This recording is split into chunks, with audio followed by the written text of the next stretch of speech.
Баршаңызға қайырлы күн, сіздермен Муслима. Бүгін сіздермен өте керемет, көптеген выпечкаларға үйлесетін заварной қымтпалы кремнің рецептін дайындаймыз. Алдымен жұмыртқаға қант, ұнымызды салып, жақсылап араластырамыз. Кейін сіздің креміңіздің көлеміне байланысты қанша керек, сонша жарты литр немесе 1 литр сүтімізді қосамыз. Қосқанда барлығын бірден қосып жібермейміз, сүтімізді аз-аздап қосып отырып араластырамыз.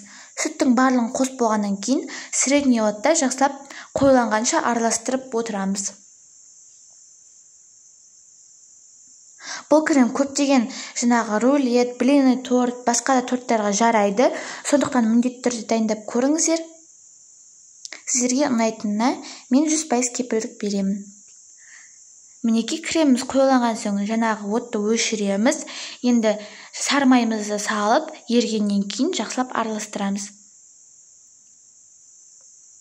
Бұл крем өте дәмді болады, сондықтан барлық торттарға, нелерге бәріне керемет үйлеседі. Сондықтан міндетті түрде дайындап көріңіздер. Видео пайдалы болған болса, менің арнама тіркеліп, комментарий қалдырып, лайк басуды ұмытпаңыз.